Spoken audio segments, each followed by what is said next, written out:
여러분, 아시안컵에서 요르단과의 경기 봤어요? 그때 경기력이 진짜 최악이었잖아요. 근데 사실 얼마 전만 해도 한국 축구가 월드컵 16강 진출뿐만 아니라 엄청난 성과를 냈다는 거 알고 계셨어요? 2018 자카르타 아시안게임 남자부 우승, 2019년 U20 월드컵 준우승, U17 월드컵 8강, 2020 AFC U23 챔피언십 우승. 말하는 게 입이 아플 정도로 나이와 성별을 가리지 않고 대단한 성과를 냈었어요. 그 성과를 이끌어낸 분이 누군지 아세요? 바로 김판곤이라는 분이에요. 저희한테 굴욕을 안겨줬던 현 말레이시아 국가대표팀 감독님이죠. 이 분이 말레이시아로 가기 전에 국대 감독을 선발하는 위원장이었거든요. 그때 좋은 감독들을 선발하면서 한국 축구에 엄청난 발전이 있었다고 해요. 그런데 저는 한 가지 의문이 드는 거예요. 이렇게 일 잘하는 사람을 왜 보냈을까요? 일 잘하면 계속해서 맡기면 되잖아요. 제가 그 이유를 알고 싶어서 공부해보니까 한국 축구의 진짜 현실이 보이는 거예요. 그래서 오늘은 김판곤의 축구 인생과 한국 축구의 진짜 현실을 엮어가지고 재미있게 이야기해 드리려고 합니다. 먼저 대한축구협회 얘기예요. 여러분, 국가대표 선수를 뽑는 거는 주로 협회에서 하잖아요. 축구면 대한축구협회, 양궁이면 대한양궁협회, 뭐 이런 식이죠. 그런데 이런 협회들이 민간단체라는 거 알고 계셨어요? 저는 국가대표를 선발하니까 당연히 국가가 관여했을 거라고 생각을 했는데 그게 아닌 거예요.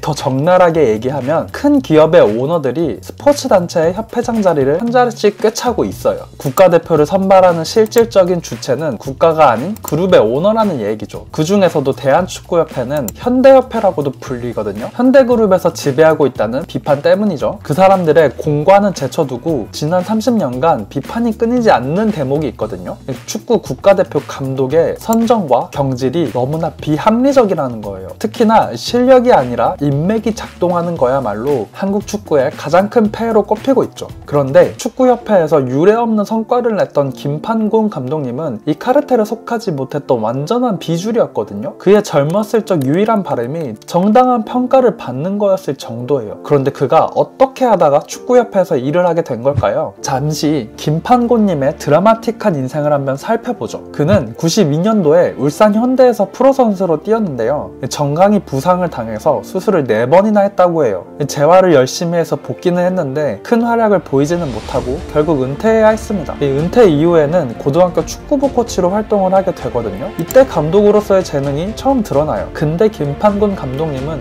국내에선 더 이상 희망이 없다고 판단했던 것 같아요. 영어를 배울 겸 해서 홍콩에서 코치 수업을 받았는데 홍콩 축구협회 기술위원장인 코카밍이라는 사람을 우연히 만나거든요. 그때 그 사람으로부터 홍콩 2부 리그에서 축구 선수 겸 코치로 뛰어보라는 제안을 받죠. 고민하다가 이거를 받아들여요. 이때만 해도 왜 막연하게 축구 감독을 해보면 좋겠다 이런 마음만 있었다고 해요. 그곳에서 코치로 1년을 뛰고 있는데 레인저스라는 팀에서 감독을 구한다는 이야기를 듣게 되는 거죠. 그래서 그는 PPT를 철저하게 준비해서 가요. 팀의 비전을 제시하고 어떻게 나아갈지 방법을 제안하는 거죠. 다행히 PPT는 성공적이었고 생애 첫 감독직을 맡게 돼요. 이때 그가 놀라운 성적을 보여주는데요. 2부 리그 하위권에서 전전하던 팀을 1부 리그 3위권에 올려놓는 거예요. 그리고 FA컵 결승까지 진출해냈다고 하죠. 뿐만 아니라 홍콩 올림픽 대표팀에 본인 팀 소속 선수를 10명이나 올려놓는 성과를 만들었다고 해요. 이 성과를 계기로 홍콩에서 실력 있는 감독으로 이름을 날렸죠. 2005년에 그는 이런 성적들을 바탕으로 한국에 코치로 돌아오게 돼요. 부산 아이파크의 감독이 그를 수석 코치로 영입한 거죠. 무명의 선수가 화려하게 귀환한 겁니다. 그런데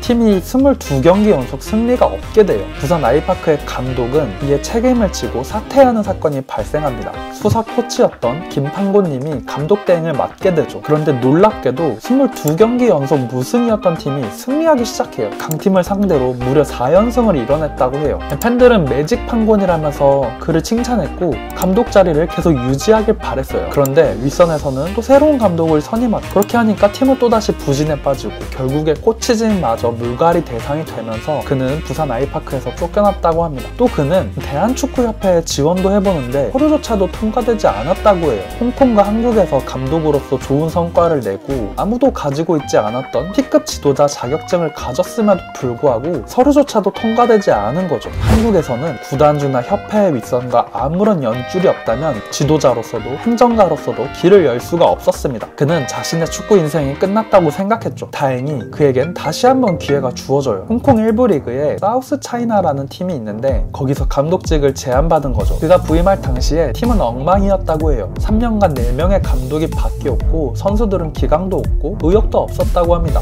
그래서 김판곤 감독님은 소속팀 선수들에게 AFC 우승이라는 목표를 심어서 동기부여를 하고 현대적인 전술을 반영했죠. 그는 또다시 마법을 부립니다. 그가 감독으로 있던 2년 동안 팀은 계속해서 정규리그 우승을 했고 홍콩 클럽 최초로 AFC컵 4강까지 진출해냈다고 해요. 홍콩 축구계는 이 성적을 보고 그를 홍콩 대표팀 감독으로 선임해요. 그리고 홍콩 국대 감독으로서도 좋은 성과를 내는데요. 2010 동아시안 경기대회에서 한국과 일본을 꺾고 우승을 해내는 거죠. 그러자 홍콩 축구계는 그에게 더 많은 권한을 줘요. 그에게 홍콩 축구협회 기술위원장이라는 직책을 맡기는데 실질적인 2인자 자리라고 해요. 파벌이나 인맥이 아니라 오직 능력만 보고 권한을 줄 수 있던 거죠. 그 결과 변방의 축구 불모지였던 홍콩이 2014 인천 아시안게임에서 16강 진출해내고 2018 월드컵 지역 예선에서 중국과 비기는 성과를 냈다고 해요. 그러자 홍콩에선 히딩크급의 인기를 부과하게 됩니다. 그런데 그때 한국에서 또다시 그를 부릅니다. 이번에는 대한민국 축구 국가대표팀의 감독을 선임하는 국가대표 선임위원장 자리를 제안받는 거죠. 여태까지 그가 이뤄냈던 성과로만 보면은 당연한 결정이지만 한편으로는 의문도 들어요.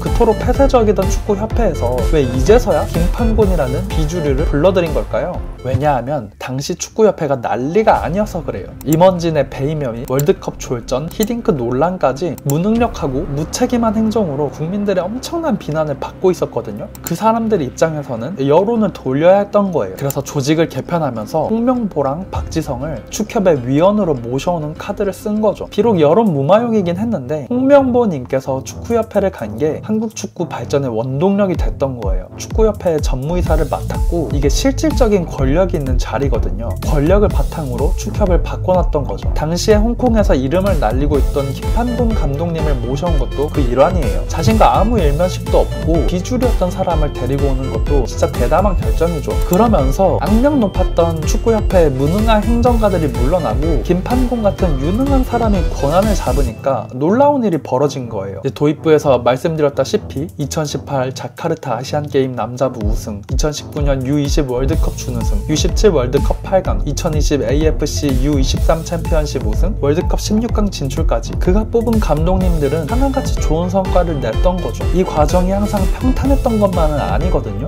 벤투 감독을 선임했을 때 중국에서 안 좋은 성과 때문에 대중의 비판이 많았는데요. 근데 그는 그럴 때마다 적극적으로 대중 앞에 나서서 소통하면서 어떤 과정을 거쳐서 그를 선임하게 됐는지 투명하게 공개했고 그게 사람들을 설득했어요. 그리고 바로 이 투명성이야말로 그가 좋은 사람들을 뽑을 수 있었던 비결인데요. 기존의 대표팀 선임 방식과 비교해서 보면 이게 차이가 확 느껴지거든요. 기존의 감독 선임 절차를 요약하면 모셔오기가 핵심이에요. 이게 왜 모셔오려고 하냐면은 국민들이나 축협의 윗선이나 유명한 감독을 바라니까요. 그런데 그런 감독들한테 우리나라는 별로 매력이 없어요. 일단 한국은 너무 먼 나라니까 가족과 떨어져야 하고 그 외에도 애로사항이 많거든요. 그래서 그 모든 조건을 이길 돈을 바라는 거예요. 우리나라 입장에선 잘못하면 호구가 되는 거죠. 클리스만이 딱 그런 사람이에요. 그래서 김판곤의 프로세스가 혁신적인 겁니다. 그 프로세스를 쉽게 말하면은 너 진짜 간절해? 증명할 수 있어? 이런 거죠. 전술, 훈련 프로그램, 코치진 같은 종합적인 요소를 보면서 상대방의 간절함을 테스트하는 거예요. 이 프로세스를 통해서 선정된 대표적 케이스가 벤투 감독입니다. 자기 철학이 분명하고 그거를 이뤄내기 위한 숙련된 코치진을 데리고 있었거든요. 이 프로세스대로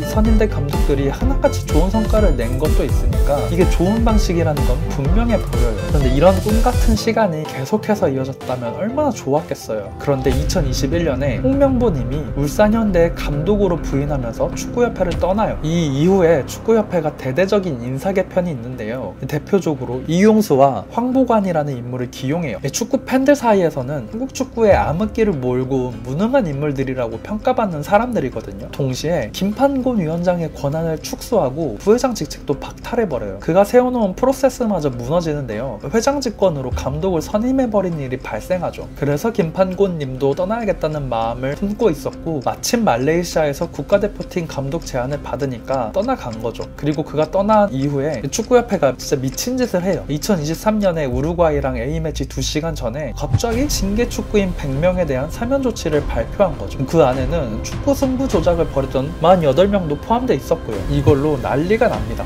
축구 팬이나 축구 종사자를 비롯해서 대중의 비난이 쏟아지는 거죠. 근데 그렇게 축협을 향해서 비난이 쏟아지니까 결정을 철회해요. 이 사건은 축협이 무능할 뿐만이 아니고 도덕적 결함이 있는 과거로 돌아갔다는 증거일지도 모른다고 생각합니다. 부디 언젠가는 축협이 홍명보와 김판공 같은 유능한 사람들이 이끄는 날이 오길 바라봅니다.